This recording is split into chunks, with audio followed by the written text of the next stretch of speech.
Not every bride in a white wedding dress is an angel. That is certainly true for my new daughter-in-law, Lucy. She is a devil in a white gown, a bloodsucker who has drained countless men and torn apart many families.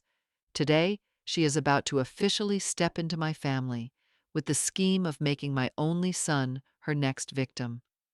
But as a mother, I will do everything in my power to stop that disaster from happening. It will be a journey far from easy. Stay with me until the end of this video and walk alongside me. I promise my story will not disappoint you. Don't forget to subscribe, like the video, and comment to let me know where you're watching from, my dear friends. And everything began just a month ago, when I was still enjoying the quiet life of retirement. 40 years ago, I still remember the first day we opened our small store. It was nothing fancy, just a narrow space on the corner of Main Street with a hand-painted sign and shelves we built ourselves. My husband stood behind the counter with that determined look in his eyes while I arranged the goods, trying to make the place look warm and inviting. We had no employees then, only the two of us, working from morning until late at night.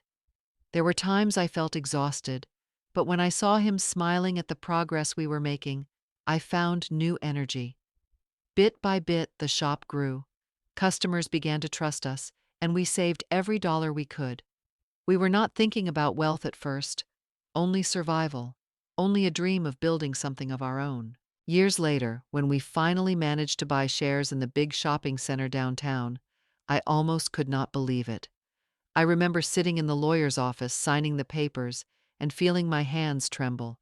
It was the kind of place I used to walk past and admire from afar, never imagining one day we would be part of it. My husband squeezed my hand gently, whispering that this was only the beginning.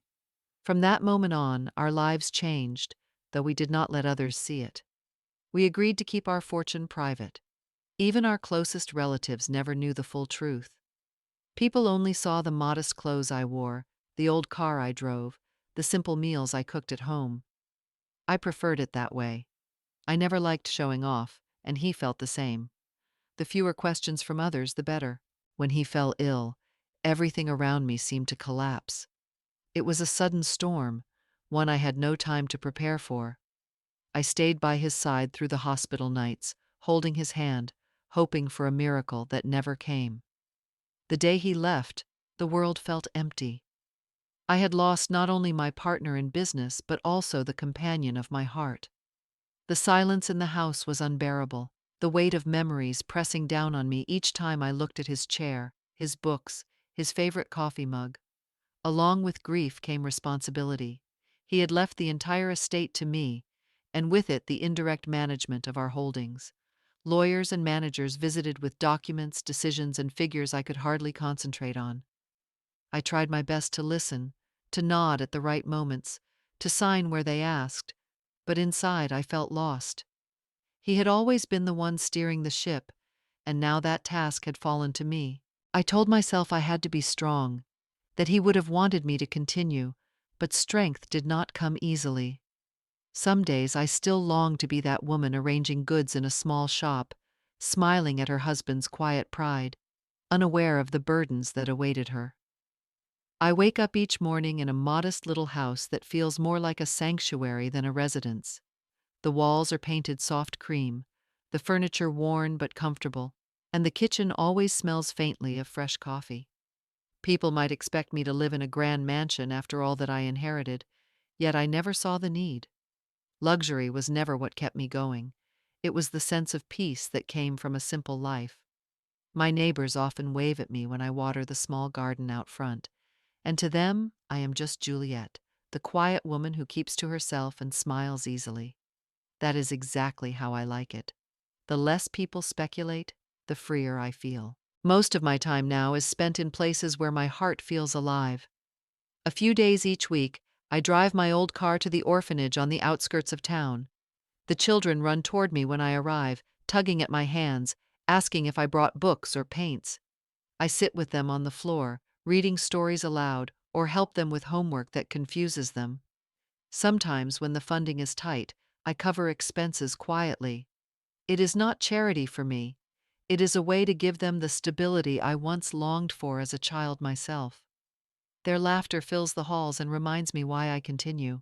I also sponsor the tuition of several college students who would not otherwise afford education. I keep my name hidden, preferring to watch from afar as they pursue dreams they once thought impossible. Every letter they send me brims with gratitude, yet I do not do it for thanks. I believe knowledge should never be locked away for those who can pay, and helping them feels like a rebellion against that unfairness. Art has become another passion of mine. I joined the local art society, not as a figure of wealth, but as someone who loves to see creativity flourish. At the gallery, people often assume I am simply a retired teacher, which amuses me. I slip quietly among the guests, admiring paintings and sculptures, while the organizers nod in gratitude toward their anonymous benefactor. It gives me joy to know I can support artists without overshadowing their work. I do not crave recognition, only the satisfaction of seeing beauty brought into the world. Most in town know me as the kind old lady who volunteers, who encourages children, who asks questions about a young painter's technique. They have no idea that behind the curtains, I am tied to the very shopping center they visit every weekend. That secret feels like a shield. I prefer it that way, for once people see money, they stop seeing the person. I would rather be remembered as the woman who read to orphans, who loved art, and who lived gently in her little house than as a rich widow with hidden power. When I think about James, my heart always carries both pride and pain. From the moment he was born, I promised myself I would raise him to be strong and independent. I worked too hard to build what we had, and I wanted him to understand the value of effort, not just the comfort of having things handed to him. So I was strict. I made him do chores around the house. I expected him to study hard, and I never gave him money without reason. If he wanted something, he had to earn it, whether by helping at the store or taking summer jobs. To me, that was love, teaching him to stand on his own feet. But to him, it seemed different. By the time he was a teenager, he began to push back. I can still hear his angry voice calling me stingy, saying I cared more about money than about him. Each word struck deeper than he could know. I wanted to tell him that I saved because I worried about the future, about him, but my explanations never reached him. After high school, our distance grew sharper. He went to college, and though I paid his tuition, he hardly spoke to me except through short phone calls. When graduation came, I expected a moment of closeness, perhaps gratitude, but instead he packed his things and moved out without looking back. The house grew quieter than ever, filled only with my footsteps and memories. He rarely returned, and when he did, it was usually because he needed something: money for a deposit, advice about a loan, or help filling out forms. I always gave what I could, though I tried not to make it too easy. I thought if I continued to hold the line, one day he would see the wisdom in it. Yet the more I tried, the more he seemed to drift away. The truth is, I still love him more than I can say. Every time the phone rings, I hope it is his voice. Every holiday, I set the table for two, though I know he might not come. I try to imagine what I could say if I had the chance to sit across from him without bitterness between us. But when I think of calling him myself, I freeze. I fear pushing him further. I fear hearing the coldness in his tone again. A mother's love does not vanish, even when unreturned, yet I often wonder if he feels any of it still. There are nights when I sit by the window, looking at the stars, remembering the little boy who once ran into my arms, proud to show me the drawings he made. Somewhere along the way, that closeness was lost, replaced by walls neither of us knows how to break. I hold on to the hope that one day he might see past my sternness and understand it was always love, though hidden behind rules and restraint. Until then, the distance remains, and I live with both longing and regret. The news came on an ordinary afternoon when James called and asked to meet me at a cafe downtown. I arrived early, as I always do, and sat by the window where the light poured in. When he walked in, his face was full of excitement I had not seen in years. He barely sat down before blurting out that he was getting married. For a brief moment, my heart softened. I imagined a small family gathering, something intimate and joyful. But his words rushed ahead, painting a picture of a grand celebration Lucy dreamed of, with hundreds of guests, a ballroom, and decorations more extravagant than anything I had ever considered. Then came the request, not gently, not even framed as a request. He told me I would be covering nearly all of it. He called it my duty, as if my role as his mother was to open my wallet without question. I listened quietly, trying to steady my breath. I wanted to be happy for him, but the way he spoke cut deep. I told him I was willing to help, that of course I would contribute, but that we should sit down together and go over what made sense. A dress for the bride, a reception for close friends and family, those were things I understood. But I would not pour money into vanity, into glitter that would fade the next day. The moment I said that, his expression changed. The warmth disappeared, replaced by anger. His voice grew louder, sharp enough for others in the cafe to turn and glance our way. He accused me of hoarding money, of caring more about my accounts than his happiness. He said I had always been stingy, that I never knew how to give. Each word was like a slap, not because of the insult itself, but because it came from my own son. I sat there, hands trembling around my coffee cup, trying to form a response that would not make things worse. I wanted to tell him that everything I had done, every penny I saved, had been for him. I wanted to remind him of the sacrifices he never saw, of nights I worked late just to pay for his schooling, but the words stuck in my throat. Instead, I looked at him and saw not the boy I raised, but a man consumed by resentment. He pushed back his chair, muttered something cruel, and stormed out, leaving me in the middle of the cafe with eyes from every direction fixed on me.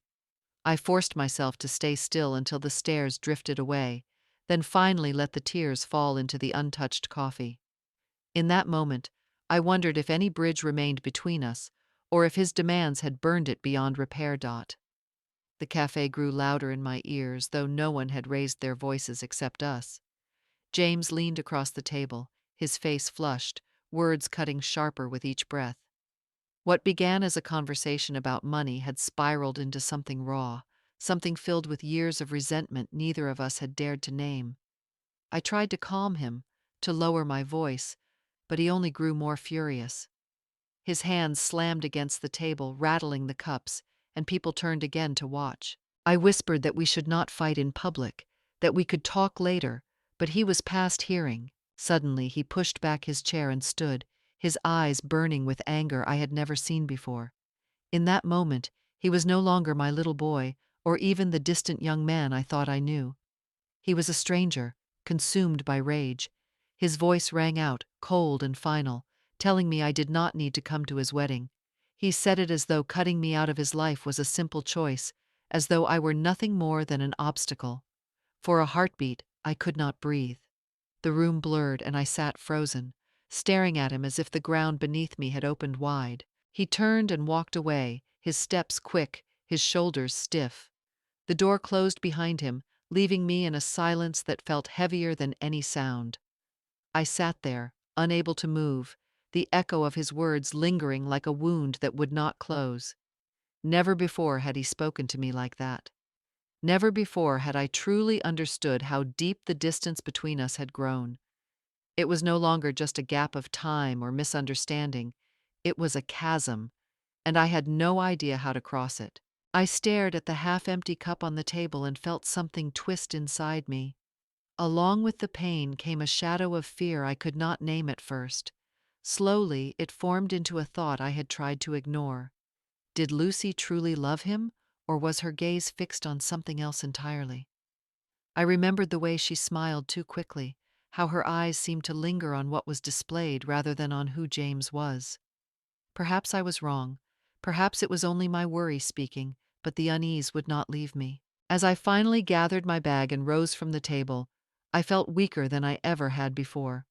The city outside moved on as if nothing had happened, yet for me everything had shifted. My son had cast me aside, and in his anger, he had left me with more than heartbreak. He had left me with doubt, a creeping suspicion that the woman he trusted might not be the one to guard his heart.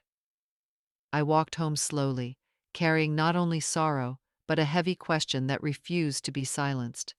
I walked into the detective's office with a heaviness in my chest I could not shake.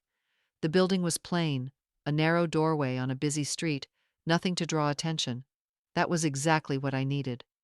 I had found the agency through quiet recommendations, people whispering about their skill in handling delicate matters of marriage and money. Inside, the air smelled faintly of old paper and coffee.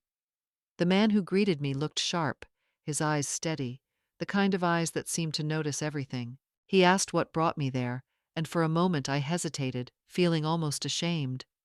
But then James's voice echoed in my head, the words that had cut me in the cafe, and I knew I could not remain blind. I told him I needed a thorough investigation on a young woman named Lucy, the woman my son was preparing to marry.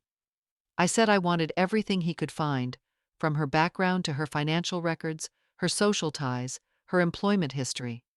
Nothing was too small. He nodded slowly, jotting down her name, then leaned back in his chair. He explained that if she had worked hard to hide her identity, we might uncover scandals, things James would never imagine. His tone carried a warning, but I did not flinch. My voice was quiet yet firm when I answered that I did not want to destroy my son's happiness, but I had to know the truth in order to protect him. He studied me for a long moment, as though weighing whether I truly understood what I was asking. Then he gave a short nod and said he would begin at once. The rest of the meeting passed in details: addresses I remembered, places where Lucy said she had worked, fragments of stories she had told at family dinners. I recited them carefully, afraid of forgetting something important. Each word felt like I was betraying James, yet the thought of losing him to a life built on lies felt worse. When I finally stepped back out into the sunlight, the city noise rushed around me, but inside I felt strangely still. My heart pounded, torn between guilt and resolve. I pictured James's face if he ever found out what I had done behind his back. Would he hate me even more? Or would he one day thank me for guarding him from harm? The uncertainty gnawed at me, but the decision had been made. I would rather carry his anger than watch him walk blindly into a trap.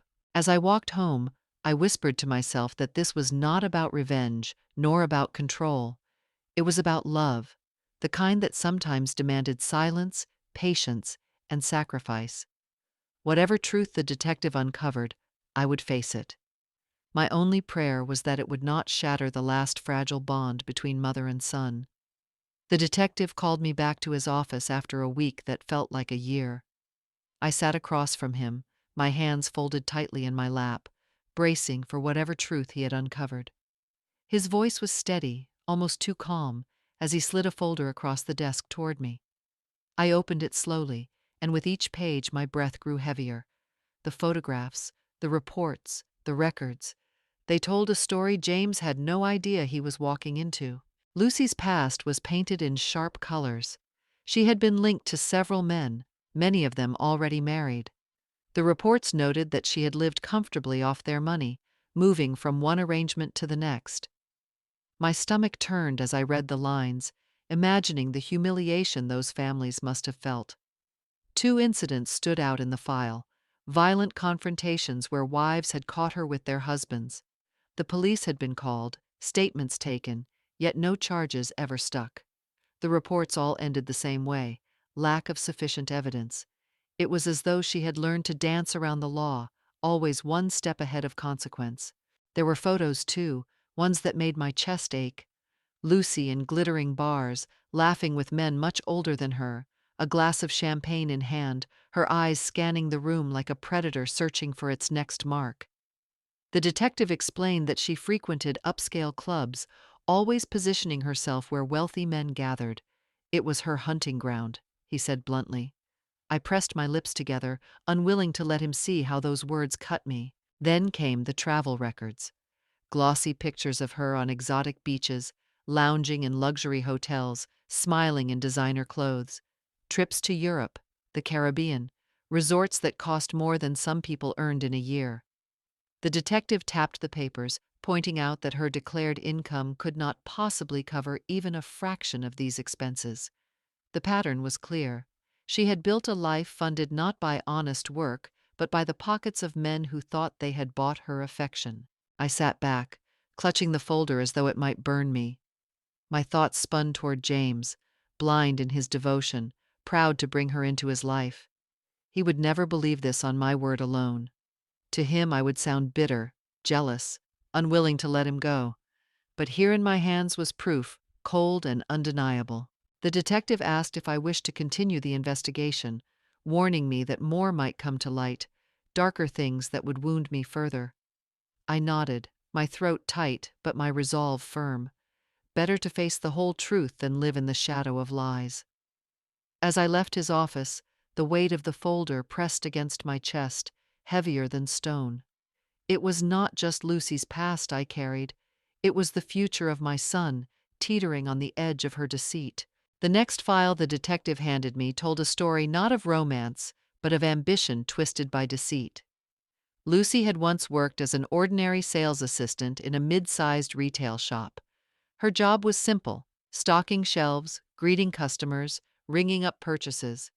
Nothing in her record suggested she was extraordinary, yet only a few months after being hired, she was promoted to shift supervisor. At first glance, it looked like success, a hard-working employee being recognized. But as I read further, the pieces shifted into a darker picture. Anonymous statements from her former co-workers revealed what the official files did not. She had not earned that promotion through dedication or skill. Instead, she had formed a secret relationship with the store manager, a man much older, married, and known for bending rules. The testimony spoke of whispered conversations in the back office, long lunches taken together, favors exchanged that had little to do with business. The more I read, the more I saw how carefully she had built her steps upward, not through work, but through manipulation. It did not last, at least not for him. The manager was quietly transferred to another branch after complaints began to surface. There was no scandal in the papers, no official explanation, just a sudden change that those inside the store understood well enough. But Lucy remained. She kept her title, her small authority, and her reputation polished on the surface. Some coworkers resented it, but most stayed silent, afraid or unwilling to confront her. She had learned how to protect herself, how to play innocent while ensuring others carried the blame. This was why, the detective explained, she carried herself with such confidence. She had already faced danger once, already tested the boundaries of exposure, and walked away untouched. Each escape had taught her that consequences could be dodged if she played the game cleverly enough. It gave her a kind of armor, not real strength, but arrogance disguised as security. She believed no one could touch her, that rules bent around her, and that people were too timid to challenge what they suspected but could not prove. I closed the file slowly, my fingers brushing against the reports as though they might stain me. In my mind I saw James again, smiling at her, blind to the trail she had left behind. She had built her life not on effort but on shortcuts, and each shortcut had been paid for by someone else's downfall. What frightened me most was how bold she had become, emboldened by her past victories. A woman who believed herself untouchable would stop at nothing once she set her eyes on something greater. And now, that greater prize was my son Dot. When James spoke about Lucy, his eyes always softened in a way that made me ache. To him, she was the picture of innocence, a young woman marked by heartbreaks and betrayals. She told him stories of men who had lied, of promises broken, of nights spent crying over mistakes she swore were not her fault. Each tale was carefully woven to make her seem vulnerable, a victim of the world. And James, with his gentle heart, believed every word. I could see how deeply he wanted to protect her, how much he wanted to be the one to heal her wounds. Lucy knew exactly how to play the part. With him, she lowered her voice, tilted her head just so, and let her eyes glisten as if tears were never far. She said all she wanted was a wedding that would wash away the pain of her unhappy youth, a wedding that would prove she had finally found safety in love. James would repeat her words to me with conviction, insisting she deserved the ceremony of her dreams. I kept silent, though inside my chest a storm gathered. I knew dreams could be honest, but I also knew when they were cloaked in greed.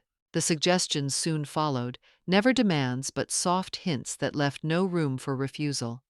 A wedding gown flown in from Europe, delicate lace and silk that cost more than a year's rent. A banquet hall large enough to impress everyone, with chandeliers and fine wine. A honeymoon in the Maldives, where overwater villas and crystal seas would provide the perfect photographs. She dressed these requests in the language of longing, as if each luxury were not about display, but about healing her scars. And James, blinded by love, nodded to each one. But the truth lay beneath the sweetness. The detective's files had shown me her pattern. She was not yearning for peace, she was plotting her next conquest. Every extravagant expense was another way to siphon money, another chance to parade her victory before her friends. She wanted to boast that she had landed a man with means, that she was no longer the girl chasing favors in bars, but the wife of someone she could label a provider, perhaps even a fool. Watching James fall deeper into her story was like watching a child follow a trail of breadcrumbs into the forest. I wanted to shout, to tear away the mask she wore before him, but each time he spoke of her kindness, her sweetness, his belief that she was different from anyone he had known, I held my tongue. To expose her without proof would make me the villain in his eyes. So I waited, carrying the knowledge alone, praying for the day when truth would reveal itself before it was too late. I had rehearsed the meeting in my mind 100 times. I told myself to stay calm, to speak only with facts, to show him that what I carried was not suspicion, but truth. In my bag was a folder thick with photographs, statements, financial records, all gathered by the detective with careful precision. I chose a quiet cafe, a place where James and I had once shared breakfasts when he was still in college, hoping the familiarity might soften what I had to say. When he arrived, I smiled gently, though my heart pounded. I laid the folder on the table and slid it toward him. My voice trembled, but I forced the words out, telling him he deserved to see the truth about Lucy before it was too late. At first he only frowned, flipping through the pages. His eyes narrowed as he saw the photographs, the testimonies of her affairs, the unexplained wealth. I waited for recognition, for understanding, for some crack in the armor of his love, but instead his face hardened. He slammed the folder shut, tearing the papers from the binding and scattering them across the table. The sound echoed through the cafe, turning heads. His voice was sharp, filled with a fury that shook me. He shouted that I had always tried to control him, that even now as a grown man I could not let him live his life. He accused me of meddling, of treating him like a boy who could not make his own choices. Then came the words that pierced deeper than any I had imagined. He said I was jealous of Lucy. He said I could not stand to see him happy without needing me. The accusation stole my breath. I opened my mouth, searching for words, but nothing came. My love had been mistaken for envy, my fear twisted into something ugly. The papers lay torn and scattered on the table, evidence reduced to scraps. I felt the eyes of strangers around us, their curiosity like knives against my skin. I gathered my bag slowly, unable to lift my head. My son's anger still rang in my ears, louder than the clatter of dishes or the hum of voices. Without a word I rose and walked out, each step heavier than the last. Outside the air was cool, but I could not breathe. It felt as though I had lost him all over again, not to death, but to blindness. My chest ached with the weight of silence, with the realization that truth alone was not enough to save him. And as I walked down the street, my tears blurred the world until all I saw was the boy I once held, slipping from my arms into a place I could no longer reach. The detective's call came late in the evening, his voice low but urgent. He told me he had something I needed to hear, something he could not explain over the phone. My pulse quickened as I agreed to meet him the next morning. When I arrived at his office, he already had a small recorder on the desk, the red light blinking. Before pressing play, he explained how he had followed Lucy on several afternoons, watching as she drove to a quiet cafe far from the city center. It was not the kind of place she normally chose. No chandeliers, no expensive wine lists, just plain wooden tables and the smell of strong coffee. Yet she went there again and again, always to meet the same young man. He described how they sat in a corner table, not hidden behind closed doors, but tucked away just enough to avoid attention. There was no sign of business between them, no documents, no laptops, nothing that suggested a professional reason for their meetings. Instead, there was laughter, easy smiles, the kind that never reached her eyes when she was with James.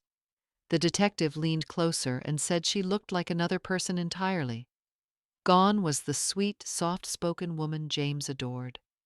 In her place was a woman unguarded, playful, leaning forward on her elbows as she giggled at every word the young man said.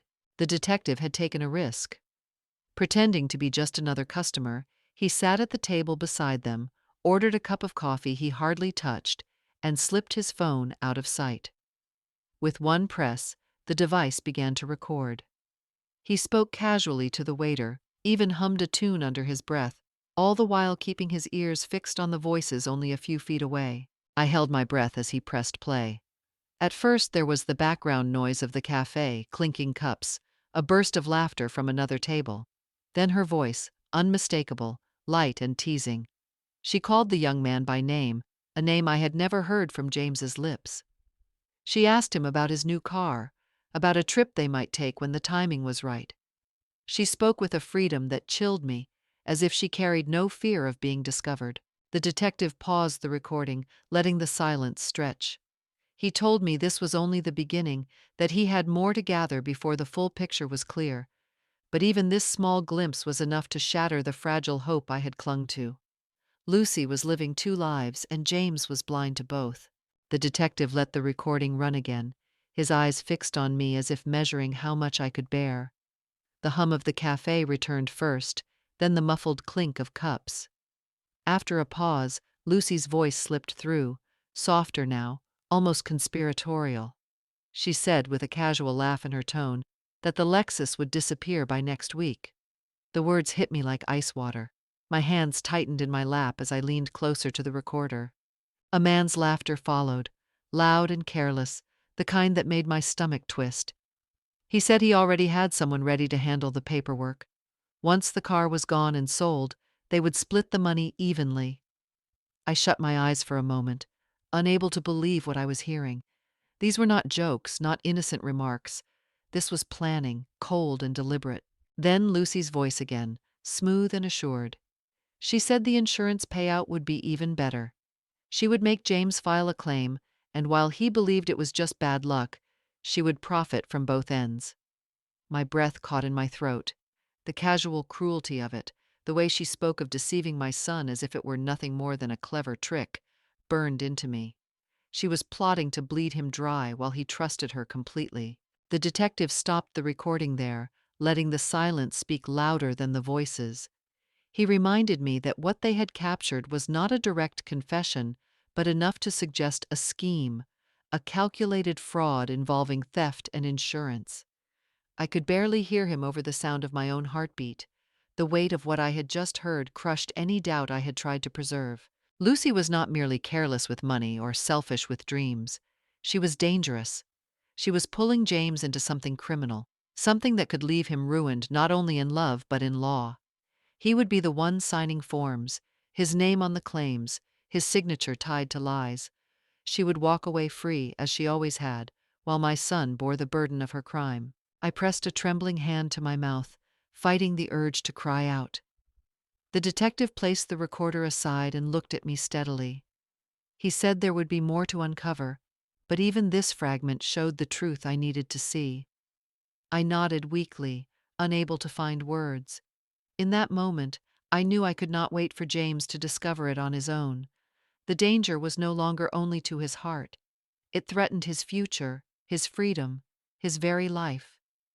The detective spread the new folder across his desk with the same calm precision as before, but I could feel the tension underneath.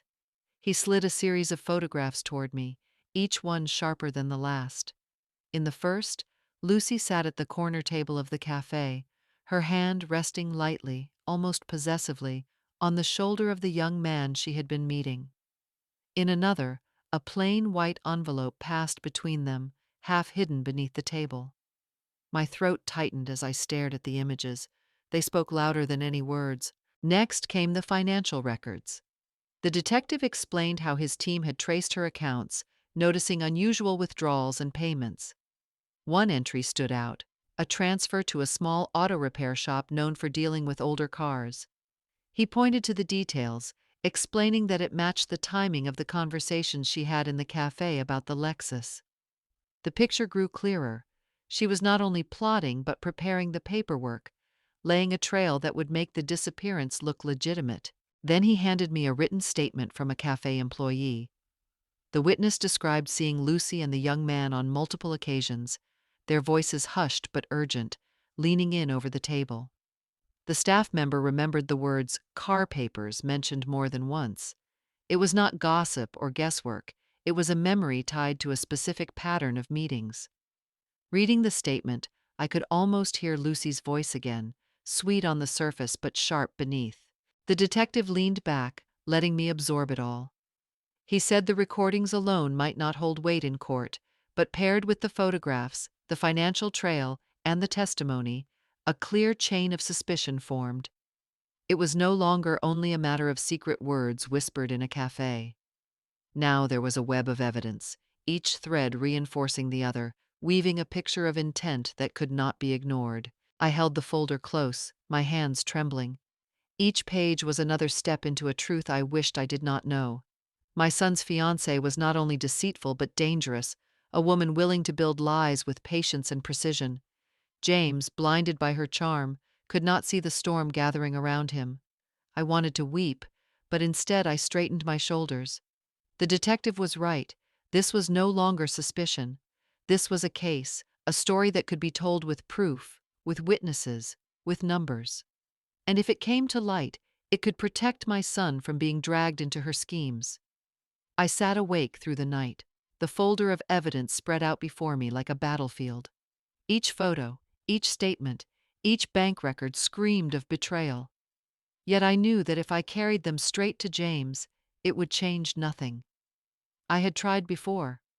He would only see the woman he loved, the girl who cried in his arms, the victim of my supposed jealousy. Lucy had wrapped herself around his heart too tightly, and every warning I gave only pushed him closer to her. I thought of her eyes, the way she tilted her head and softened her voice when she spoke to James, weaving stories that painted me as controlling, bitter, unable to let go. She was clever, dangerously clever. She knew that truth spoken by me would sound like poison to his ears. And if I confronted her directly, she would twist it into another story, another reason to turn my son against me. So I made a choice. This would not be fought in whispers or family arguments anymore.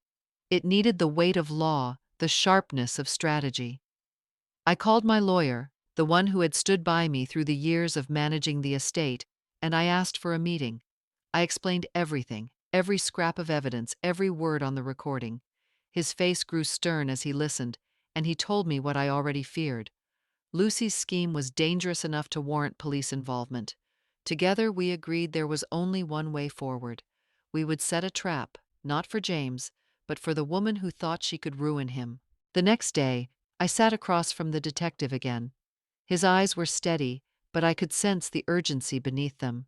He said he could coordinate with the police, arrange surveillance, ensure that Lucy's next move would be documented beyond denial. My lawyer would handle the legal steps, protecting James's name from being tainted, and I would stand back, silent, until the moment came when the truth would explode in the open, leaving her no shadow to hide in.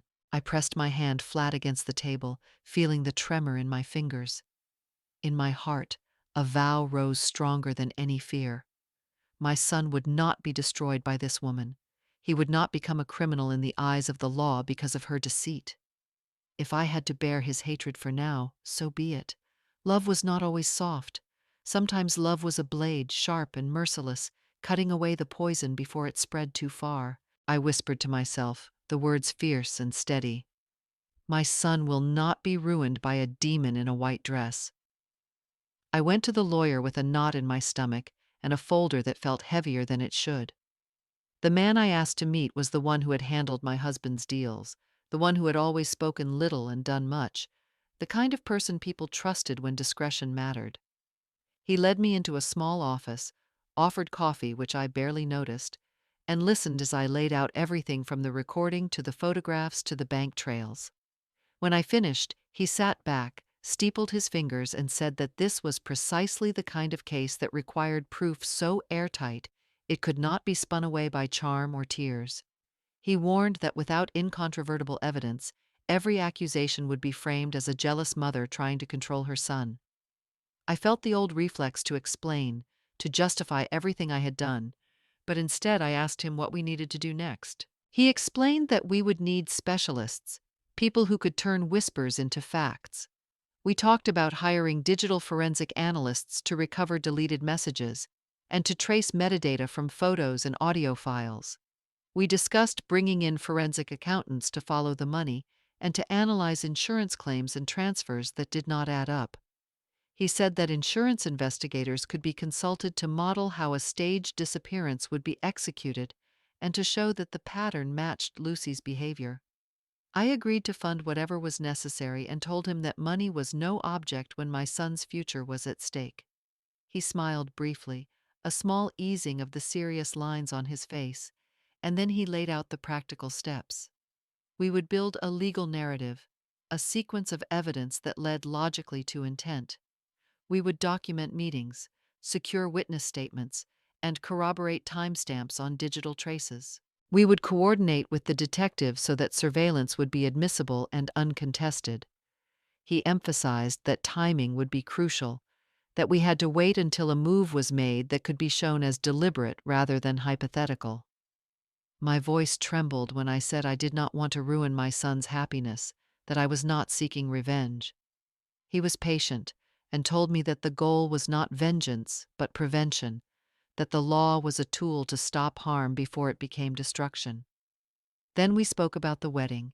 He listened without interruption while I described my fear that Lucy intended to use the ceremony as cover.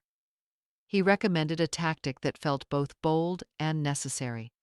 If we could collect undeniable proof in the act, and if law enforcement could be present when the scheme unfolded, then the wedding could become the moment of exposure in front of hundreds of witnesses. It would not be a private trap, but a public legal reckoning framed by facts. As I left his office, I felt something shift in me. The ache in my chest was still there, but it was accompanied by a hard-edged resolve. I had turned my fear into a plan, and I swore silently that I would see it through until my son's name was safe. The lawyer's assistant arrived with a flash drive and a serious expression. He placed it on the table between us as though it carried the weight of a verdict. My lawyer explained that they had succeeded in obtaining video footage from the shopping center where I still held shares. The first file played on the screen was from the bridal store. My stomach tightened as I watched myself appear in the corner of the frame, standing quietly, only to be met by Lucy's fury. She raised her voice, her hands cutting through the air, her face twisted in disdain. Then came the moment I remembered too well. She ordered me out, her words sharp enough to make the staff freeze. I saw myself hesitate, humiliated, before turning toward the door. The lawyer paused the footage and looked at me gently, but his voice carried steel. He said this alone could justify legal action. In the United States, mistreatment of an elderly parent, especially in public, could be framed as elder abuse. Added to that was the humiliation, the discriminatory nature of her behavior, her attempt to strip me of dignity in front of strangers. If needed, the tape was powerful enough to place Lucy in court before the wedding even began. But there was more. The next set of clips came from the parking lot cameras. The detective had coordinated to pull hours of recordings, and together they painted another story. Lucy appeared not once but many times, walking to her car with different men at her side. Some dressed in suits, some in casual jackets, none of them James. Their conversations were silent to us, but their gestures were telling, leaning too close, sharing whispers, once even brushing her arm with familiarity. The timestamps betrayed her. These meetings happened during hours she was supposed to be working. I pressed a hand against my mouth as the images flickered past. The Lucy James adored was careful, sweet, always claiming to be devoted. Yet here she was, caught by impartial machines, living a second life that James had no idea about. The lawyer leaned forward, reminding me that the power of video was undeniable. People might dismiss documents, might question testimony, but seeing with their own eyes left little room for doubt. For the first time, I felt a shift inside me. This was not hearsay, not suspicion whispered in cafes. This was proof, raw and visible. Combined with the other evidence, it was the first piece of a puzzle that would expose Lucy's double face. I thought of James, how blind he still was, how fiercely he defended her. One day soon, I prayed, these images would open his eyes. The detective came to the lawyer's office with another folder, this one thicker and heavier than the rest. His expression was grave as he laid it on the desk and began his report. He explained how he had followed Lucy's movements more closely, comparing them against dates and documents. Step by step, a picture emerged of a scheme that was not only immoral but criminal. Inside the folder were copies of forms Lucy had been preparing for James's car. At first glance, they looked ordinary, routine paperwork for maintenance and inspection. But on closer examination, the documents were riddled with inconsistencies. The detective revealed that she had contacted a shabby garage known for cutting corners, a place whispered about for creating fake inspection slips. Receipts and phone records tied her directly to that location. She was laying the groundwork for the car to vanish, with paperwork that would make the disappearance appear legitimate. Then came the detail that made my blood run cold. The lawyer pointed to the insurance files. James's policy, previously untouched, showed edits made on the very same day Lucy had met with her secret companion. Digital logs recorded changes to coverage, adjustments in the valuation of the Lexus, and the addition of clauses that would maximize payout if the car were declared stolen. The timestamps matched perfectly with Lucy's movements. It was no coincidence. It was choreography. The lawyer's voice grew firm as he summarized what it meant. This was not just reckless behavior. This was insurance fraud in conspiracy. By preparing falsified inspection records and manipulating James's insurance policy, Lucy was constructing a net that would leave James entangled as the named claimant. He would be the one signing, the one filing, the one carrying the legal blame. She, as always, would remain in the shadows, ready to pocket the money and vanish if the plan collapsed. The detective added that such cases, once uncovered, were serious felonies under U.S. law. Insurance fraud was not treated lightly. It carried the weight of prison sentences, fines, and permanent damage to reputation. If police were brought in now, there would be enough grounds to investigate, enough to protect James before he became the scapegoat. I felt my hands tremble as I closed the folder, the paper edges biting into my skin. My son's name was already on those documents. He was walking into a legal snare so carefully crafted it could have ruined him forever. But now, at least, we had a path forward. With these records, the law itself could be turned against the woman who thought she was untouchable.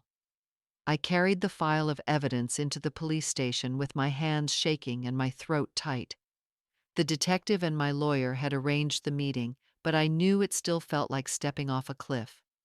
In the lobby, I handed the papers to the desk sergeant and asked to speak with someone who handled financial crimes. A young lieutenant came out and listened without interrupting as I explained the timeline, the recordings, the receipts, and the surveillance clips. When I finished, he folded his hands and said he would open an inquiry and set up a covert operation to monitor Lucy. He warned that arrests had to be planned carefully so evidence would be admissible and the case could not be thrown out. I nodded and felt relief and dread at the same time. The plan the investigators described was clinical and precise. Undercover officers would blend into the wedding environment and into surrounding locations. Plainclothes surveillance would watch entrances and parking lots and the bridal shop where Lucy had humiliated me. The aim was to catch her in the act of coordinating any fraudulent activity or of communicating with co-conspirators. They would wait until she made an overt move that could be linked to criminal intent and then arrest her on the spot with all necessary paperwork in hand. My lawyer and the detective coordinated with the lead investigator so every step would be recorded and handled by trained officers. At the same time, I spoke with a small group of reporters who had agreed to hold the story and to be ready to publish only once charges were filed. I did not want a media circus that would ruin my son before anything was proven. I explained that the goal was not revenge but truth and protection, and they agreed to embargo coverage until prosecutors gave the green light. Their role was to make sure that when the truth surfaced, it would be visible to the public in a measured and factual way. I felt uneasy about involving journalists but understood the power of public accountability to prevent a cover-up. We deliberately refused to cancel the wedding. I thought about the humiliation of being barred from my own son's ceremony and imagined Lucy basking in triumph. Instead, we turned the ceremony into an opportunity to expose the scheme. The police would be ready, the cameras would be admissible, and the press would be standing by. My aim was that there would be no shadow left behind her lies, no private whisper she could use to rewrite the narrative. If she moved to enact the plot, she would be exposed before everyone who mattered to James and to our community. Walking out of the station, I felt a hard calm settle over me. The decision was heavy but clear. I had chosen the path of law and order rather than covert revenge. Whatever happened at the wedding, I would face it openly, and if justice unfolded, my son might be spared the ruin she intended. I moved through the final days before the wedding with a careful, steady terror, as if each small task might be the one that broke everything. I prepared 2 wills, one deliberately visible, placed where I knew a curious hand would wander, and one sealed and trusted to my lawyer, set to take effect when the moment demanded it. The visible will was a decoy, crafted to soothe any suspicion Lucy might harbor, while the sealed document temporarily limited my son James in ways that protected the accounts she might try to misuse. I thought of the old house, the quiet ledger my husband once kept, and I arranged legal safeguards with the same care he had once used when negotiating deals. I ordered the bouquet for the ceremony and asked the florist to tuck a tiny camera inside the flowers, a lens concealed among petals so casual eyes would not notice. I told no one about the camera except the lawyer and the detective, and I rehearsed how to carry the bouquet so that the hidden device would face the places it needed to see. I asked the lawyer to be present at the ceremony as an official witness, not merely as an advisor, so that any footage or chain of custody could be authenticated in court. He accepted without drama, his manner calm and precise, and he drew up instructions for how evidence would be handled should the trap be sprung. Plainclothes officers were briefed and assigned seats through the reception, each one placed so that exits, parking areas, and the bridal shop entrance were covered.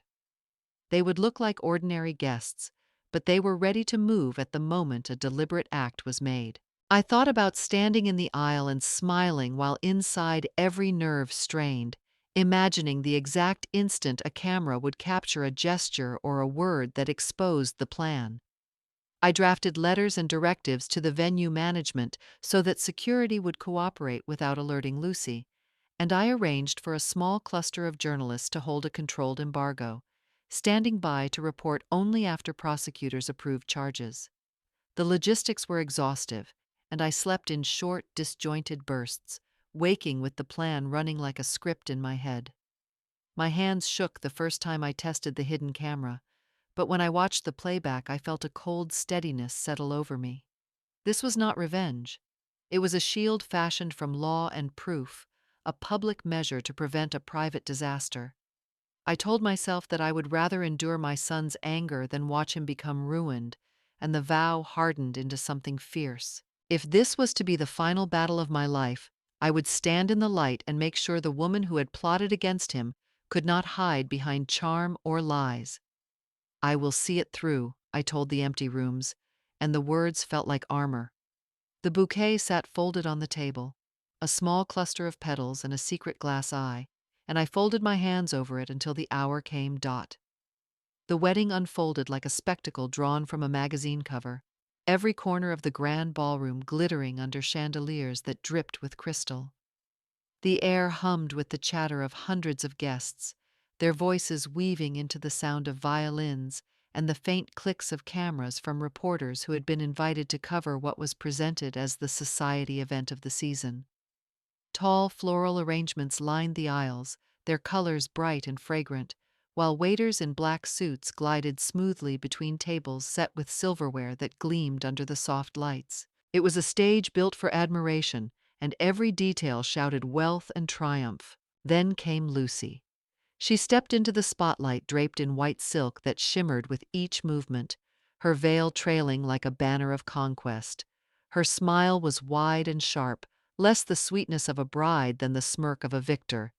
In her mind, she had already won. The dress, the guests, the grandeur, everything told her she had captured James, and through him, the fortune she had pursued so carefully. Her eyes flickered across the room, soaking in the awe, the whispers, the attention she had craved for years. She believed this moment sealed her future, wrapped in lace and applause. James stood near the altar, shoulders stiff yet trembling with anticipation. He was still wounded from his last argument with me, the anger not fully cooled, but in his heart he wanted this day to mark a new beginning. His hands fidgeted, his breath quickened, and though pride and defiance still lingered, the nervousness of a groom eclipsed everything else. He looked at Lucy with a mixture of hope and desperation, believing that marriage would anchor him, not knowing he was stepping into a storm that would tear the veil from his illusions. The music swelled, the organ rolling out the familiar tune that made the guests turn as one body toward the bride. Reporters leaned forward, cameras poised, eager to capture the kiss, the vows, the spectacle of love displayed in perfect symmetry. Guests rose from their seats, the rustle of gowns and suits filling the air, while every gaze settled on the pair who seemed, at that moment, to embody romance. None but a few hidden in plain sight knew the deeper truth. Beneath the glitter, beneath the applause, beneath the fragrance of roses and the glow of chandeliers, the stage was set not for union, but for revelation. The great doors at the end of the ballroom swung open with a heavy sound that cut through the music. Heads turned as one, the chatter froze, and Juliet appeared in the doorway. She wore a tailored suit of soft gray, elegant but without extravagance, her posture straight, her steps measured. In the glow of the chandeliers, she seemed both fragile and indomitable, a figure that carried history in every line of her face, yet radiated a strength no one could mistake. She walked slowly, but without hesitation, the click of her heels echoing down the long aisle, a rhythm that silenced the violin's mid-note. Guests whispered as she advanced, their voices weaving into a rising murmur. Reporters lifted cameras, sensing that something unusual was unfolding before their eyes. Near the altar, Lucy stiffened. For a fraction of a second her smile faltered, then she quickly recovered, tilting her chin with practiced sweetness. She stepped forward and, with a voice sweetened for the crowd, said brightly that she was glad Juliet had come to give her blessing. Her words dripped with false warmth, her eyes glimmering with the challenge of someone convinced she had already won. Juliet stopped halfway down the aisle, her figure commanding even in stillness. She lifted her head, her gaze sweeping the room before settling firmly on the bride. When she spoke, her tone was calm, steady, but carried in a way that filled the hall. Every word rang against marble and glass like a bell. She said she had not come to bless the union. She had come to end it. The declaration struck the room like a stone-shattering glass. Gasps burst from the guests, followed by a rush of hushed voices. Some leaned forward in disbelief, others covered their mouths. The reporters' cameras clicked furiously, flashes of light sparking like lightning across the scene. The orchestra, unsure whether to continue, fell silent, their instruments hanging uselessly in the air. James froze at the altar, his face drained of color. He looked from Juliet to Lucy, confusion and dread warring in his eyes. The words of his mother weighed heavier than anything she had ever spoken to him before. He could feel that this was not the voice of jealousy or pettiness. It was the voice of judgment, final and inescapable. Lucy's smile wavered again, thinner this time, as she tried to maintain her poise before the crowd. But the whispers swelled, echoing Juliet's refusal to bless the marriage. The room no longer felt like a wedding hall. It felt like a courtroom, and every guest had just become a witness. Juliet lifted her hand with calm authority, the kind of gesture that silenced the restless crowd more effectively than any raised voice. From the back of the hall, a technician nodded and pressed a button. The chandeliers dimmed slightly, and the massive screen behind the altar flickered to life. For a moment, the guests only saw static, then the image sharpened into the interior of the bridal store.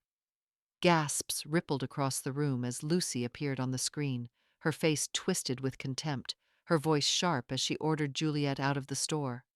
They watched the older woman falter, humiliated, before leaving while clerks stood frozen in shock.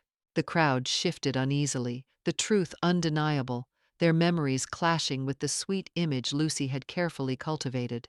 Before Lucy could react, another sequence began. The footage changed to the parking lot, time-stamped and clear. One after another, clips showed her with different men, their gestures unmistakably intimate. A hand brushing her arm, a laugh too close, once even a kiss stolen before she slipped into her car. The murmurs grew louder, spreading like fire, the room thick with disbelief and outrage. What had moments ago been admiration was turning into condemnation, as if the very air had changed.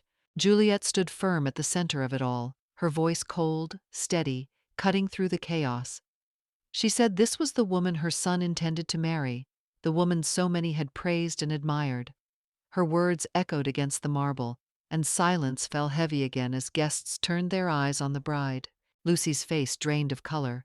For a heartbeat she stood frozen, the mask of poise slipping away. Then, desperately, she raised her voice, forcing a brittle laugh.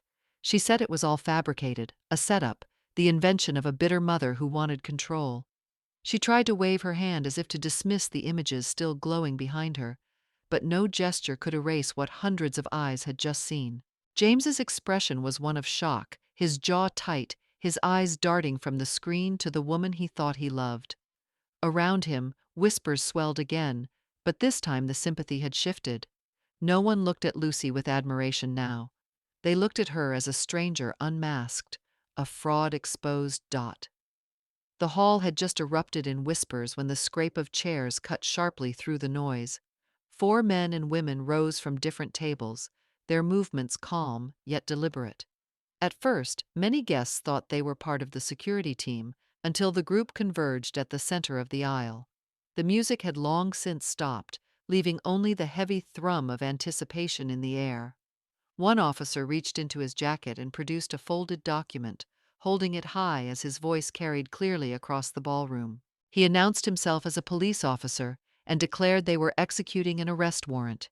His words echoed against the marble walls, and the guests fell into stunned silence. He read out the charges, each syllable crisp and cutting. Insurance fraud, identity theft, elder abuse supported by video evidence, conspiracy to commit theft involving the Lexus. With every accusation, the weight of Lucy's mask crumbled further, until she stood pale and trembling in the glare of the chandeliers. Lucy's voice broke the silence, high and desperate. She shouted that it was all a misunderstanding, her words spilling out in panicked fragments. But before she could step away, one officer stepped forward and took her wrists. The cold snap of metal rang louder than her protests.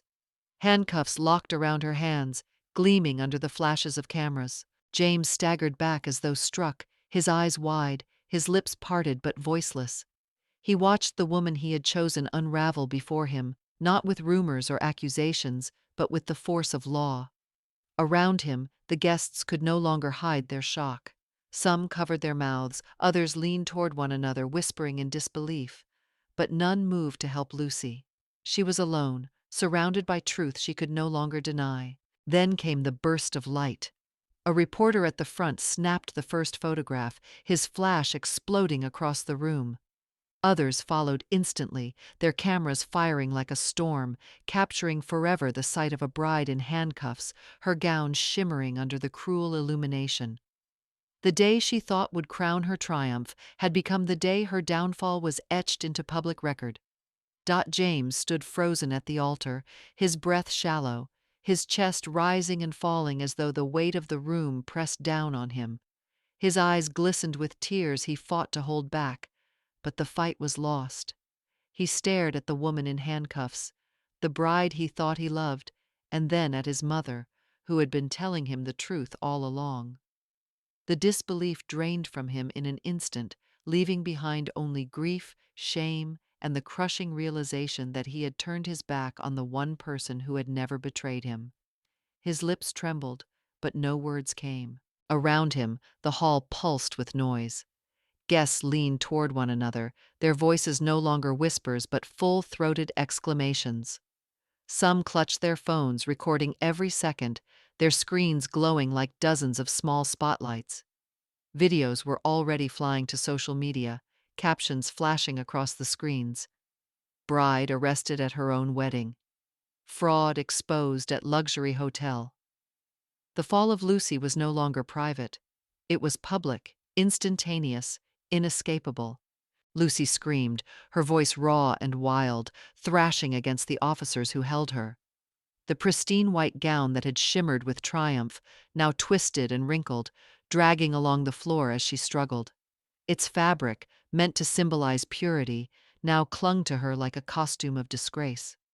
Her mascara streaked down her cheeks, her hair clung to her damp skin, and every movement turned her into a spectacle of humiliation. She shouted that it was all lies, that she was the victim, but no one moved to her side. In the center of it all, Juliet remained steady. She did not smile, did not gloat, did not revel in the chaos. She stood tall, her back straight, her gaze unflinching. When she finally spoke, her voice rang with calm authority, carrying above the din.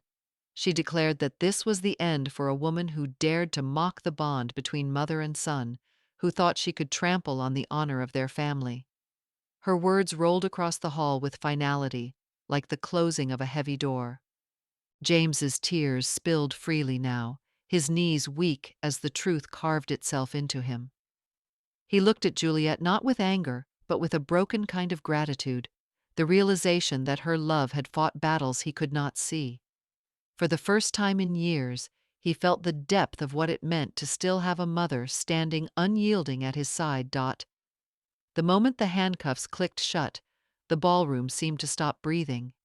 Lucy stood in the center of the aisle, her wrists bound, her white gown twisted and wrinkled like a cage of silk. The chandeliers still glittered above, but their light only sharpened the harsh reality of her downfall. Guests stared in stunned silence, some covering their mouths, others shaking their heads in disbelief. A few clutched their coats and hurried toward the exit, whispering that they wanted no part in what had just turned from a wedding into a crime scene. The grandeur of the hall no longer felt festive. It had become a stage for disgrace. Lucy's voice pierced the air, shrill and desperate. She screamed that it was all a trap, that Juliet had conspired to ruin her. Her eyes darted wildly, searching for sympathy, but the crowd gave her none. Every face reflected the same truth. They had seen enough with their own eyes. The footage, the charges, the handcuffs, there was no illusion left to hide behind. The image of the sweet, innocent bride collapsed in minutes, leaving only the figure of a fraud exposed. The gown that had been her crown was now her chain. The fabric dragged as officers guided her forward, its once pristine hem gathering dust and wrinkles, a stark contrast to the pride with which she had first walked the aisle. Her makeup streaked, her hair undone, and every step she took seemed to erase the lies she had built around herself. She thrashed, shouted, cursed Juliet by name, but the louder she protested, the more pitiful and guilty she appeared. James stood frozen by the altar, eyes glistening with tears, unable to move. He heard her cries but no longer believed them. Each word rang hollow, each accusation fell flat. For him, the truth was undeniable, and his silence weighed heavier than any condemnation. Meanwhile, the reporters seized their moment. Cameras flashed like lightning, microphones thrust forward as the officers led Lucy away. Within minutes, the videos were live on social media, captions racing across screens, bride arrested at her own wedding, insurance fraud exposed in luxury hotel. The spectacle spread faster than Lucy's voice could deny it. By the time she reached the police car outside, her downfall had already gone viral, sealed forever in the eyes of the public. Juliet did not gloat. She stood straight, her hands folded calmly in front of her, her gaze steady. She had not come for revenge but for truth, and now truth had claimed its place before all. The hall, once filled with applause, was now heavy with silence and judgment. Karma had arrived, swift and undeniable. The fallout came faster than anyone could have imagined. Before the night was over, the bridal store where Lucy had once strutted with pride issued a public statement. The words were brief but sharp, declaring that Lucy had been terminated effective immediately. The company emphasized that it would never tolerate employees involved in criminal behavior, that integrity was at the heart of their brand. The press release spread online within hours, and the same reporters who had filmed her arrest now carried headlines that read, "Bridal store fires employee amid wedding scandal." What had been her place of triumph now slammed its doors against her forever. Then the stories began to surface. Journalists, hungry for details, dug into Lucy's past. Old flings, affairs with married men, and disputes recorded in police reports years ago, all resurfaced with new weight. Headlines branded her a social predator, a woman who climbed from one man's wallet to another's. Photos of her in nightclubs, on luxury trips, and at parties she had no income to afford appeared side by side with testimonies from those who had once been her benefactors. Each article added another layer to the image of a woman who had built her life on deception and indulgence. The shame spread to her family as well. Neighbors called, relatives were hounded by questions they could not answer, and soon the Lucy's phone lines went cold. Her parents issued no defense, no plea for understanding. Instead, they cut ties in silence, ashamed of the storm their daughter had created. Friends unfollowed her online, colleagues blocked her number, and her once active social media accounts fell into darkness. She was no longer welcome even among her own. In just a few days, Lucy fell from being called the dream bride to becoming the face of greed and disgrace. The gown she had chosen to crown herself with became the symbol of her ruin, replayed endlessly on television screens and shared millions of times online. Strangers commented freely on her downfall, calling her a warning, a cautionary tale for anyone blinded by ambition and vanity. She was no longer a woman admired or envied. She was a lesson, her name etched in the memory of the city as a scandal no one would forget. At first, James's anger flared hotter than anything he had ever felt. His face twisted, his voice shook with fury as he shouted at Juliet that she had ruined his wedding, the day he had dreamed would mark his independence. The words tore out of him, raw and wild, echoing through the ballroom. For a moment, he looked like the same stubborn boy who had once accused his mother of holding him back, of guarding her money more fiercely than her love. His hands trembled, his eyes burned, and he could not yet see past the wreckage of the moment. But then the officers' voices filled the hall, calm and precise, as they read aloud the charges against Lucy. Insurance fraud, identity theft, elder abuse, conspiracy to commit theft. Each count was a hammer striking down, every detail documented and undeniable. James's fury faltered, his jaw slackened, his fists loosened, and the heat drained from his eyes. He stared at Lucy in disbelief, the woman he thought he loved now standing exposed as a criminal. He remembered his mother's warnings, the countless arguments, the tension that had grown into a chasm. And in that instant, the truth crushed him. Juliet had been right all along. He sank into a chair, unable to stand beneath the weight of it. His breaths came shallow, as though the air itself had turned against him. All around, the murmur of guests and the flash of cameras faded into a dull roar. He saw not the crowd, not the chandeliers, not even the officers leading Lucy away. All he saw was his mother, standing tall, her eyes fixed on him with neither triumph nor anger, only sorrow and strength. One of Juliet's lawyers approached quietly, his tone steady but kind. He told James that he was safe, that he was not considered a co-conspirator. Since no insurance documents had been signed, James had been spared from legal liability. The relief was sharp, but it cut deep too, because he realized how close he had come to losing everything. His career, his reputation, his freedom. All of it could have vanished, sealed away in a courtroom because of the woman he had defended so blindly. The realization broke something open inside him. His anger collapsed into grief, then into gratitude so heavy it left him trembling. For the first time, James understood that his mother had not destroyed his life. She had saved it, and as he buried his face in his hands, tears sliding freely, he knew he would never forget the day his illusions shattered and his mother's love stood unshaken in the storm. The morning after the wedding, newspapers hit the stands with headlines that no one could ignore. In bold black letters across the front page it read, "Bride arrested at lavish wedding insurance scam and double life exposed." Photos of Lucy in her wrinkled gown, wrists in handcuffs, glared back from every newsstand and website. For those who hadn't witnessed the spectacle firsthand, the story now unfolded in shocking detail across print, television, and online feeds. Local television stations played the footage on a relentless loop. Viewers watched again and again as officers stepped forward, read the charges, and fastened the cuffs around Lucy's wrists while gasps filled the ballroom.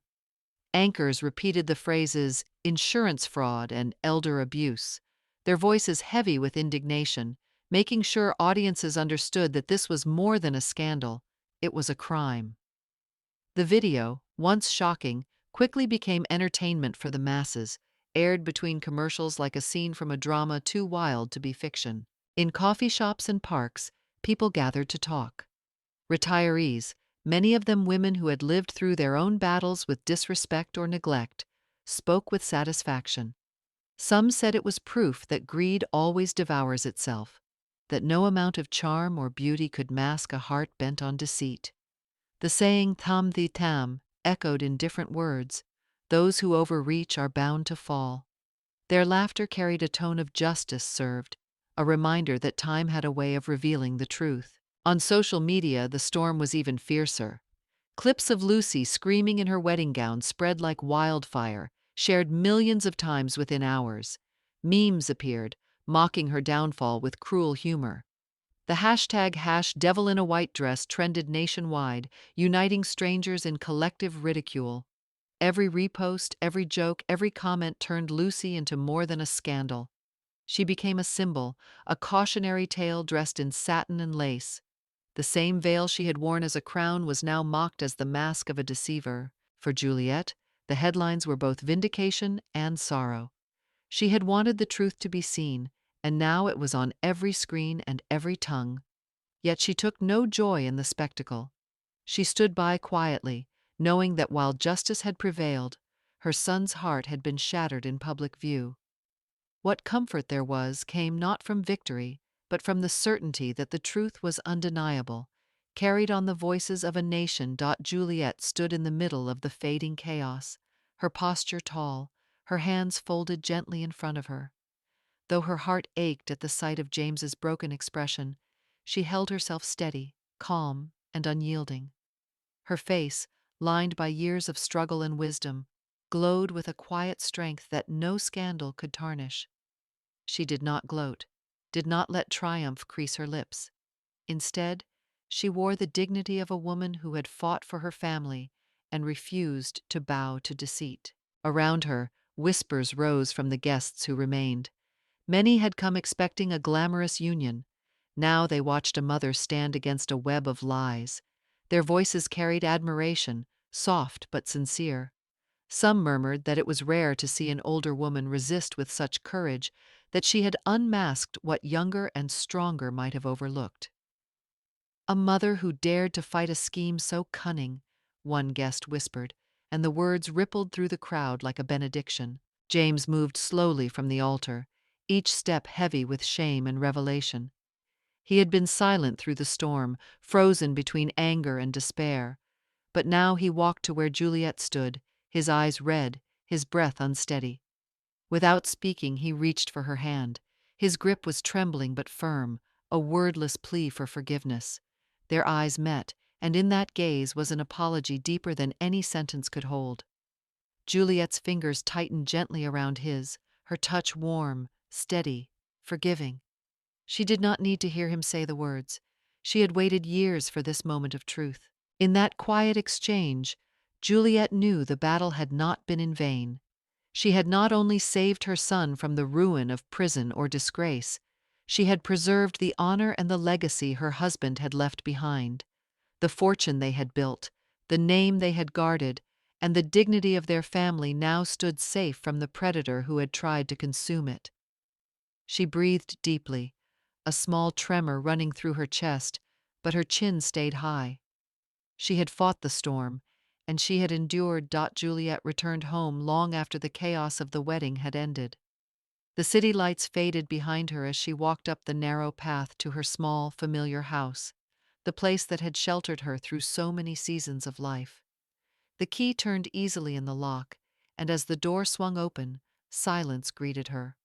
No flashing cameras, no whispers, no eyes watching her every step, only the quiet hum of the old clock on the wall and the faint scent of lavender that clung to the curtains. It was as though the house itself exhaled, welcoming her back from the storm. She slipped off her shoes and hung her old coat on its usual hook, the same coat she had worn for years, sturdy and dependable, nothing like the glitter and spectacle she had faced earlier that day. She walked into the living room, her hand brushing across the wooden furniture polished by time, and lowered herself into the armchair by the window. It was the chair her husband had once favored, where he would sit each morning with his newspaper, glasses sliding down his nose, offering her small smiles over the pages. Sitting there now, she felt both the ache of absence and the comfort of continuity. The silence did not feel empty. It felt cleansing.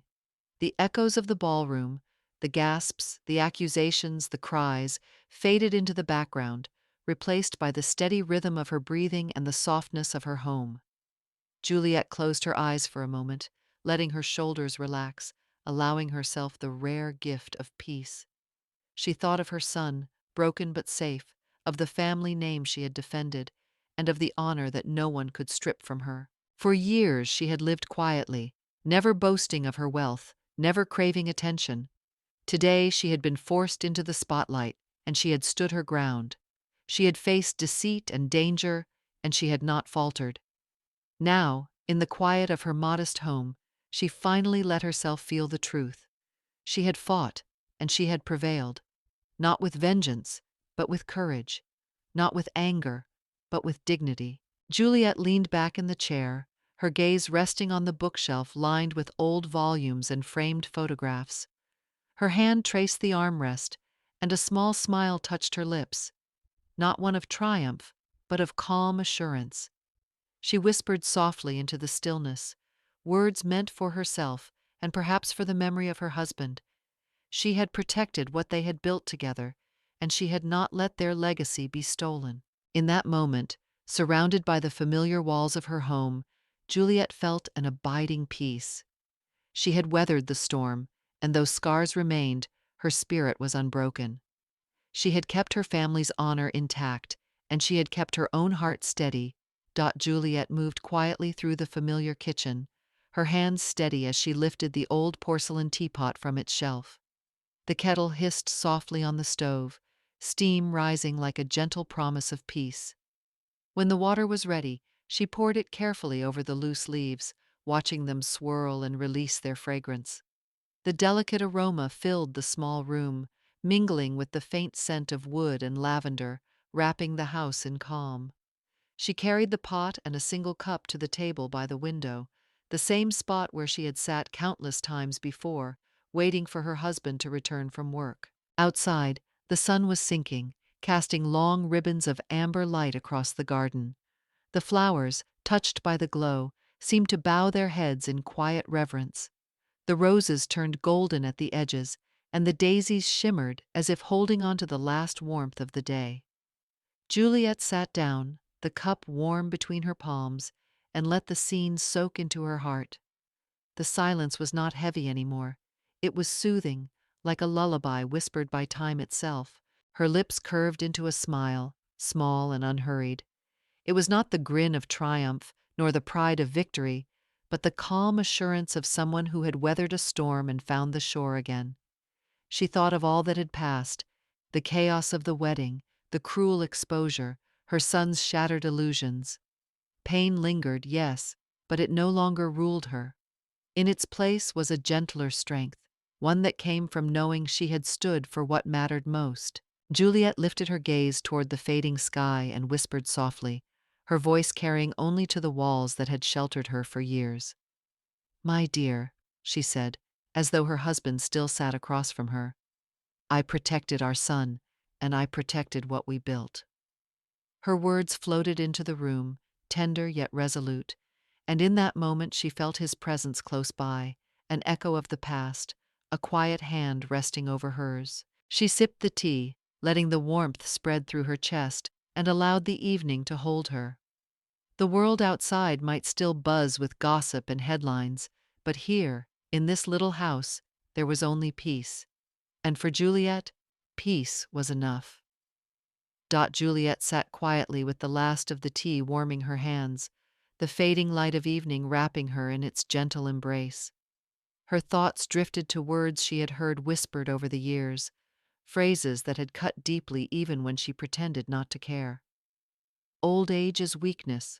Old age is a burden. How many times had society reduced people like her to shadows, dismissing their voices, their strength, their worth? For a moment, she let the sting of those words return, then she exhaled slowly, her chest rising with defiance. "No," she whispered to herself, steady and certain. "Old age is wisdom. Old age is the weapon I used to survive." Every wrinkle on her face was a record of endurance, every line a story of storms weathered. She realized that it was not youth or beauty that had carried her through the chaos of betrayal, but the clarity of experience, the calm that only years could teach. In the hall of a glittering wedding, it had been her wisdom, not her strength, that struck down deception and revealed the truth. She leaned back and let her gaze wander across the small living room, its shelves filled with books and photographs. The pride she felt did not come from the wealth she had guarded or the property she had defended. Money could be taken, property could be stolen, but courage was hers alone. True dignity, she thought, came from standing tall when others tried to diminish her, from refusing to surrender even when everyone expected silence. Juliet felt a quiet swell of pride, not in herself alone, but in the proof that growing older was not a fall into weakness, but a rise into clarity. She had faced betrayal, endured the breaking of her son's trust, and still she had prevailed. That victory was not measured in applause or headlines. It was measured in the knowledge that she had defended her family's honor with nothing but her resolve and her truth. As twilight deepened outside, she let the silence reassure her. She might live alone in this little house, with no husband beside her and a son still healing from his mistakes, but loneliness did not mean defeat. She remained the master of her fate, the keeper of her dignity, the guardian of all that she and her husband had built. Old age had not taken her strength, it had revealed it. Juliet sat on the porch as the afternoon faded, her hands resting calmly on her lap, the wooden chair creaking softly beneath her. Before her eyes the garden stretched in quiet beauty, bathed in the golden light of the setting sun.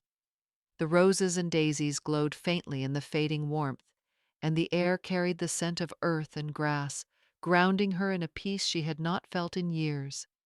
The noise of the world seemed far away, replaced by the hush of crickets beginning their evening song. Her mind drifted to all that had happened, the betrayal, the confrontation, the public storm of the wedding. She thought of the years when people had underestimated her, when whispers followed her for being too simple, too old, too unimportant. She remembered the sting of being dismissed, her quiet presence mistaken for weakness. Yet here she was, not broken but whole, her dignity intact, her spirit stronger than ever. Inside her, a voice rose, not in bitterness but in calm conviction. "People think old age is weakness," she told herself, each word resonating with truth. "But old age is wisdom. Old age is the weapon I used to survive." Her heart carried the certainty that the years had sharpened her, not diminished her. Each hardship had honed her judgment, each loss had strengthened her resolve. Where others saw frailty, she saw the armor of time. She let the thought expand, filling her chest with a quiet fire. And the greedy, the deceitful, they destroy themselves. She had seen it unfold with her own eyes. No scheme could last forever, no lie could outlive truth. Lucy's downfall had not been Juliet's revenge. It had been the natural weight of justice, the inevitable collapse of a life built on manipulation and lies. Juliet's lips curved into a faint smile, not triumphant, but serene. This was not a lament, not a bitter complaint against the years. It was the distilled essence of her life, the wisdom of endurance, the pride of survival, the dignity of knowing she had faced storms without bowing her head. As the last light faded and the garden grew quiet, Juliet sat steady in her chair, her eyes reflecting the glow of the horizon. She was not weak. She was not finished. She was a woman who had lived, who had fought, who had endured. And in that truth lay her final message, not only to herself, but to anyone who doubted the strength hidden in the years. Juliet sat with her hands folded gently on her lap, her gaze stretching far beyond the small garden before her. The last rays of daylight rested softly on her face, as though the world itself was pausing to listen to the silence she carried. In that stillness, her thoughts reached outward, toward women she had never met but felt deeply connected to, mothers who had sacrificed without recognition, grandmothers who had endured silence, wives who had been overlooked when their wisdom was needed most. She hoped they would never underestimate themselves again. Her story had not been written for pity or praise, but as proof that strength does not fade with age. She wanted her journey to echo as a reminder. When dignity is challenged, when injustice threatens what is rightfully ours, we are never too old to stand. She thought of her sisters in spirit, women who feared that their voices no longer mattered, and she prayed they would hear her unspoken call, rise, protect, and never allow deceit to win. In her heart, a flame flickered steady and bright. We are never too old to demand justice, she thought, each word rising like a vow. The years did not bind her hands. They had sharpened her mind. She had proven to herself, and to anyone watching, that age is not a cage but a source of strength, carved by hardship, polished by time.